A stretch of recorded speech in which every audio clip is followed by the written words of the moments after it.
We were in this horrendous place in hell where people accused Satan of being responsible of their damnation, and the prince of hell received the Lucifer defense team made of witnesses and lawyers. Among the eyewitnesses I saw the dead and the living and dark forces, even the spirit of leaders of fashion, entertainment and sport industries that came as witness to defend Lucifer, and testify against the saints that were football fan. They came to accuse the dead of being attached to fashion and makeup and worldly adornment. Brother, you cannot be a believer and at the same time being a fan of a footballer in your heart. These people sign pact with the enemy. I saw the spirit of leaders of musical industry that came to testify against the believer that accused Lucifer to be the cause of perdition of their soul, yet they were attached to profane music that glorifies Satan. They were Christian who admire musical celebrity of world music, that have signed pact with demon. My companion angel revealed that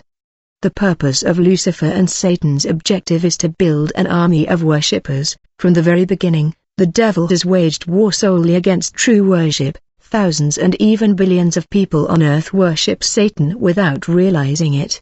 They worship him by being fans of soccer players, or by idolizing secular music and musical celebrities. A person may call themselves a Christian yet be a fanatic about certain artists, failing to recognize that this constitutes worship. The devil has found his own way to be worshipped by mankind. An angel of God explained to me that thousands of Christians worship Satan unknowingly. He told me that the devil's ultimate form of worship is beauty.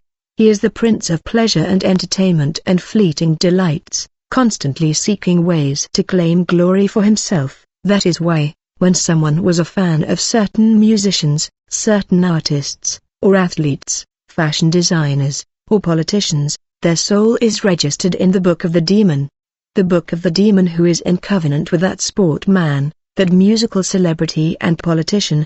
These celebrities in the music, sports, and political worlds work with occult powers. If you are a fan of Michael and you like his music, his soul will be summoned by the infernal court to testify against you. If you are a fan of the footballer Ronaldo, his image will show up in the tribunal of Satan as a witness to testify that you are his fan. Thus many a cultic leader of fashion, sport, music and politic manifested and stepped forward as witnesses and accused these Christians, who were their fans in the infernal courts of the underworld. In that infernal court, I saw the spirits of musicians, footballers, and politicians arriving to testify against the souls of Christians who had listened to their music, watched their films and sport matches, and were captivated by their fashion styles. These spirits would say with arrogance, "This person was a Christian but loved football and was my fan. They adored me. I won their soul through addiction to football. I won their souls through the films they loved watching on earth. I won their souls through the secular music they were attached to. I won it through their interest in politics. I won it through my beauty products they bought. I won it through pleasures and entertainment." Since in that very court, the lost souls of Christians blamed Satan of being responsible from their downfall. When the trial began in that hellish court, the Prince of Suffering, seated on the black throne, ordered the demon, who was already moving among the people and brutalizing them mercilessly, to throw them down before his throne. The angel was explaining this reality to me. When you take a man as your role model, for instance, in the realm of secular music, or when Christians remain fanatical about the world, clinging to a love for the things of the world or for alcohol, that category of people ended up in this place. People who belong to the Lord but still harbored other worldly masters and idols in their hearts. Yet the Bible says, "Do not love the world or the things in the world, for if anyone loves the world, the love of God is not in him." So, when someone loves the things of this world, they are far from the Creator. But each person is tempted when he is lured and enticed by his own desire. James 1-4. As the angel spoke to me, the demons moving among the people were brutalizing them. It was truly a terrifying scene. Then, once they were separated, the judgment was to begin, and their guilt was to be established. It was the women's turn. They were seized and forcibly thrown before the throne to be judged by that spirit. While this was happening, I saw those spirits grab a woman. They took her and placed her before the throne. They began to level accusations against her. So, as the woman was brought forward, These unholy creatures began to speak about what she had done on earth. When she was brought before them, I saw various artificial hair extensions and plants being carried in vast quantities. They transported them in containers and bags, sacks upon sacks, and laid them down before the demonic judge. The woman was confronted with these things. The prince of hell began to say to her, "Do you not know that artificial hair was not permitted in your kingdom of light? Do you not know that you were supposed to remain natural, in accordance with the instructions you received from your God? You were aware, you followed those teachings. You read in your Bible that your kingdom does not approve of these things. Why, then, did you use them?" For they were piling up sack after sack, bag upon bag in front of her, and these bags gave off a foul odor. It was the stench of rotting maggots. The demon judge referred to all these things as filth. He said, "All this filth you placed upon your head." I remembered what the angel had told me, that thousands of people on earth serve Satan the devil without even realizing it. The judge said, "All this filth you wore, did you not know it was forbidden in your kingdom?" Then the woman began to protest, "No, I know nothing about this. You are lying. I am not guilty. I respected the word of God." The demon commanded silence. Then, he summoned all the women who had braided hair while on earth. I saw these people approaching, but this particular woman continued to deny everything categorically. Afterward, the images were shown.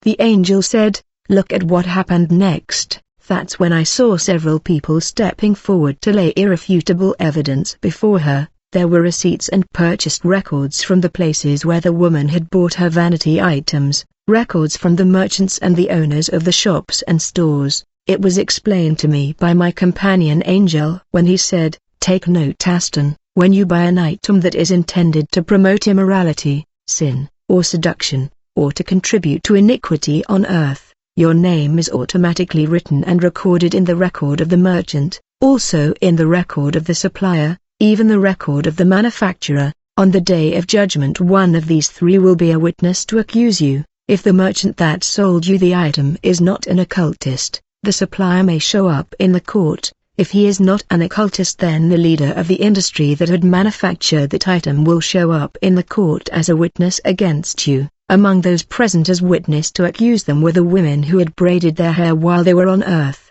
those women who had since died and were brought forward to testify and confront them, asking them, "Why do you deny it? You were with me. I was the one who braided your hair, I was the one who did your styling, and who gave you advice." This was irrefutable proof. The woman was led to hell's cell of confinement. After her, I saw a second woman step forward. She, too, was rebuked for her way of dressing. According to the accusations leveled against her, she wore clothing designed to accentuate her body and arouse lust in men. The woman, too, had flatly refused these accusations, but suddenly, people who had taken part in the sale of those clothes to her in Paris came as witness to accuse her. Purchased records were also presented here. The evidence mounted, becoming overwhelming against the woman. The woman was speechless, her fate was sealed, her condemnation was remarkable, and the devil took him in turn to join her in her eternal torment. After her, there was yet another woman. She was running a clothing business. According to what was presented in court, her husband completely opposed her business. The man disagreed with his wife wearing such revealing clothes, such as those that accentuated her shape, but the woman was now engaged in this activity. She was selling miniskirts because she had her own shops. In these shops, she now sold such items such as miniskirts. She sold underwear, all kinds of thongs that encouraged immodesty in women, swimsuits that could expose breasts, clothes like tight-fitting, straight nets that showed the woman's body shape. She was selling such things, even though her husband disagreed. The woman prayed in a church with a specific message. Since its values were contrary to both her church and her husband's opposition, she started her own business by opening several shops around town. Sorts of things. That's why this woman ended up in this place. She was accused of participating in the distribution of this product despite the warnings she had received from her husband. Then, further evidence was presented against the woman: the sale of jewelry and the like, chains and various items she had marketed and sold on earth. As these accusations were leveled against her, The woman bowed her head while a crowd of witnesses continued to bring forward evidence against her. People who had bought wigs approached her, saying, "Mama, you sold to me, too. You were selling those things." She would reply, "But I wasn't them myself, I had hired workers, so when those people came to buy, the money actually went to you." That is how the woman came to be condemned before the witnesses who were the dead who were in that place as witness. Each one came to brandish evidence against her. "Look, look, you sold me this item, I bought this from you, I bought your jewelry, I bought this miniskirt, this pair of panties from you," and so on. People came forward to present their accusations, eyewitnesses appeared, and her guilt was undeniable. She could no longer deny it. She was plunged into deep despair amidst this terror and condemnation. The demons continued to mock the fate of this woman, and so, when evidence was brandished against a person and guilt was established, the demons would seize that individual and drag them off to their cell to face unimaginable torment, for none of these people could not prove Satan's guilt, and that the devil had lured them into the disastrous choices that led them to this place. When that woman was brought forward, I was deeply disturbed by the sight. I told myself, you cannot urge others to do things that you yourself refuse to practice. After the woman was moved aside, I saw a man. It was the men's turn. This man was also dragged by demons, pulled from the ranks and placed directly in front. He vehemently denied all the accusations leveled against him, insisting, "No, I was a servant, I served God in the church, I am a servant." The demons replied, "If you were a child of God, you wouldn't be here, only the guilty are here."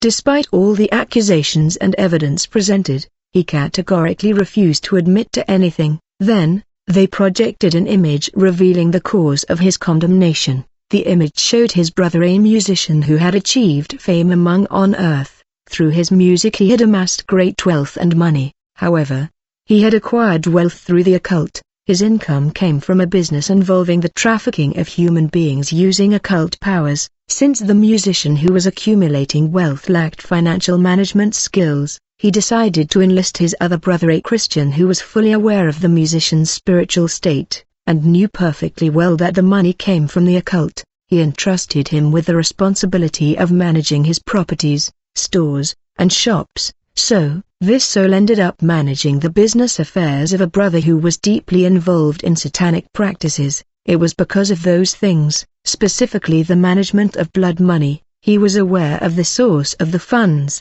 His brother was a secular musician, a well-known figure on earth. Even today, his brother engaged in those practices. He himself knew about them through dreams, visions. He was truly aware of his brother's various activities. But because it was his brother, his own flesh and blood, he felt he had no choice. He agreed to work and to manage his brother's assets, because that wealth was derived from bloodshed. His soul could not go to the Lord after his death. Instead, he was sent to that place. After him, I saw another man approach. Demons fiercely rebuked him when his image was displayed. The Lord had called him to his service, called him to evangelize, but he never made the time to do so. He was ashamed to bear that calling, ashamed to tell people to accept Jesus. That shame and his failure to evangelize led him to that place. This goes to show, according to the angel's testimony, that Christians who do not evangelize condemn their own soul's eternity. Now, what was the nature of his condemnation and guilt?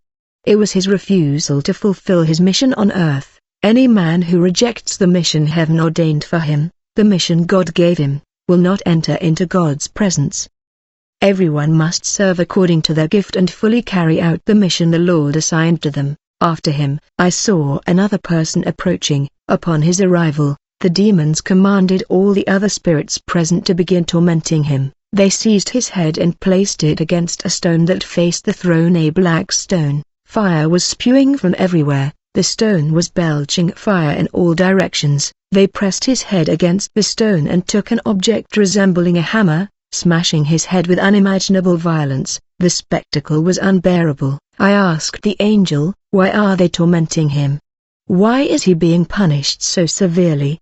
He told me, listen, they said, since you did not do it, we are taking it back from you. The cause of his perdition was that he did not pay his tithe. Furthermore, He was a fierce opponent of those on earth who did pay it. The angel explained what was happening, describing the type of judgment taking place there, judgment based on loyalty and on the blessings received. His judgment was based on the blessings he had obtained. One cannot receive good things from God and refuse to give back to the one who provides everything. It was a judgment based on blessings received, judging the degree and quantity of the goods obtained and how one used them. How did you manage what heaven gave you? He was content to be blessed by God, yet he himself did not pay his tithe. He viewed it merely as a way to enrich pastors. He could receive millions, yet he gave nothing at all. He began to play games with God. After him, I saw another person arriving. This one was covered in chains everywhere, all over his body. He couldn't even walk. Demons had seized him and dragged him to that place. We began to look at the cause of his perdition. For him, it was a matter of judgment based on obedience or disobedience. When the recording began, he had arrived at that place because of God's directives and prohibitions. At first, as we looked at the screen, we began to see the projected image. The Lord had instructed him not to pursue university studies, but rather to serve him. He had said to himself, well, no, that's not right. I am a man, after all I have to fight and earn a living on earth. So, he went on to pursue his studies. Later, he saw his pastor on TV, and the pastor told him, the Lord wants you to undertake a 3-day prayer program. But he didn't have the time. Oh well, I'm too busy. Eventually, the pastors summoned him, wanting to know the outcome of the recommended program. He asked him, brother, did you observe it? Now, pastor, no, I'm sorry, I was deeply occupied with work. The pastor said, no, you must do it, because of that, because of all the problems we discussed recently. But the pastor insisted on one specific point, you must pray for 2 hours every day. He went back home. All right, since the pastor said so, I'll pray. He prayed for 10 minutes one day, and a few minutes on the third day. After that, he got sidetracked by other things. He still didn't find the time. He simply called his pastor, who for his part had completely forgotten to ask whether the recommendation had been followed. Yet, that recommendation from the Lord was the very thing that had led to his situation.